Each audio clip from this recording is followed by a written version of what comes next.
लोकसभा चुनाव के नतीजे भले ही आ गए हों, भले ही बिहार में नीतीश कुमार ने तेजस्वी यादव और राहुल गांधी पर भारी जीत हासिल की हो, भले ही नरेंद्र मोदी की पार्टी बीजेपी को भी बिहार के चुनावी दंगल में नीतीश कुमार ने पछाड़ दिया हो, लेकिन अभी नीतीश कुमार और तेजस्वी यादव के बीच अग्नि परीक्षा बाकी है।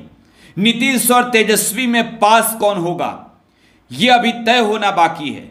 बिहार में विधानसभा की तो कई सीटें खाली हो रही है, लेकिन लोकसभा चुनाव के ठीक बाद बिहार में विधानसभा के उपचुनाव होने जा रहे हैं और अन्य सीटों पर अभी आगे होंगे। लेकिन 10 जुलाई को बिहार में अब फिर से वोटिंग होगी। ये वोटिंग होनी है पूर्णिया के रुपौली विधानसभा सीट को लेकर, और यहां पर नीतीश कुमार की पार्टी जनता दल यूनाइटेड और तेजस्वी और लालू प्रसाद की पार्टी राष्ट्रीय जनता दल के बीच सीधी भिड़ंत होते दिखा जा रहा है। पूर्णिया के चुनावी दंगल में नीतीश के रणबांकुरों को पछाड़ने के लिए तेजस्वी यादव भी मैदान में उतरे। हालांकि तेजस्वी यादव के चुनावी दंगल में उतरने के बाद वहां पर आरजेडी मजबूत तो नहीं हो सकी, लेकिन इतना वोट जरूर आरजेडी की उम्मीदवार बीमा भारती ने काटा कि निर्दलीय पप्पू यादव की जीत हो गई।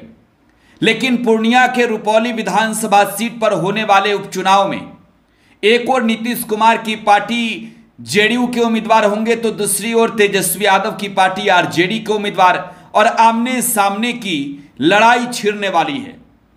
उपचुनाव क्यों हो रहे हैं, जरा ये भी आपको विस्तार से बताते हैं। बिहार में विधानसभा का फ्लोर टेस्ट चल रहा था। तारीख 12 फरवरी नीतीश कुमार की सरकार को गिराने की रणनीति और कवायद में तेजस्वी यादव लगे थे। तेजस्वी यादव ने नीतीश कुमार की पार्टी जनता दल यूनाइटेड के कई विधायकों को तोड़ ही लिया था, लेकिन अंत में साम दाम दंड भेद लगाकर नीतीश कुमार ने अपने विधायकों को इकट्ठा किया। खैर, इसके बाद यह चर्चा शुरू हो गई कि जेडीयू के टिकट पर 2020 का चुनाव जीती बीमा भारती अपने ही नेतृत्व से नाराज चल रही है।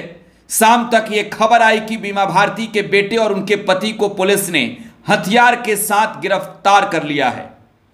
बीमा भारती ने तभी एक क्लियर संदेश दे दिया था कि नीतीश कुमार से उनकी बातें नहीं बन रही। हालांकि सीएम आवास पर जाकर बीमा भारती ने नीतीश कुमार से मुलाकात भी की थी। लेसी सिंह को मंत्रिमंडल में शामिल करने और बीमा भारती को मंत्रिमंडल में शामिल नहीं करने पर बीमा भारती भड़की हुई थी। नीतीश कुमार के खिलाफ बगावती झंडे लेकर घूम रही थी। लोकसभा चुनाव के जैसे ही बिगुल बजे, तेजस्वी ने इसका सीधा फायदा उठाया और जेडीयू के अंदर यह संदेश देने की भी तेजस्वी यादव ने पूरी तरीके से कोशिश की कि इस बार रुपौली से विधायक बीमा भारती को आरजेडी में ही नहीं लाएंगे, बल्कि पार्टी से चुनाव भी लड़ाएंगे। तेजस्वी यादव ने अपनी पार्टी राष्ट्रीय जनता दल के टिकट पर बीमा भारती को चुनावी मैदान में उतार दिया। पार्टी और विधायकी के पद से इस्तीफा देकर बीमा भारती चुनाव लड़ी और बीमा भारती के चुनाव लड़ने मात्र से यहां का मुकाबला त्रिकोणीय हुआ पूर्णिया का। अब वो सीट खाली हुआ है और यहां पर जेडीयू की कैंडिडेट कौन होंगे, इस पर सबकी निगाहें टिकी है। लेकिन ये खबर है कि आरजेडी मन ही मन ये तैयार कर चुकी है कि बीमा भारती को फिर से चुनावी मैदान में उतारना है। पूर्णिया के रुपौली सीट पर उपचुनाव के परिणाम जो भी होंगे, नतीजा ये बताएगा कि अग्नि परीक्षा में जीत किसकी हुई है।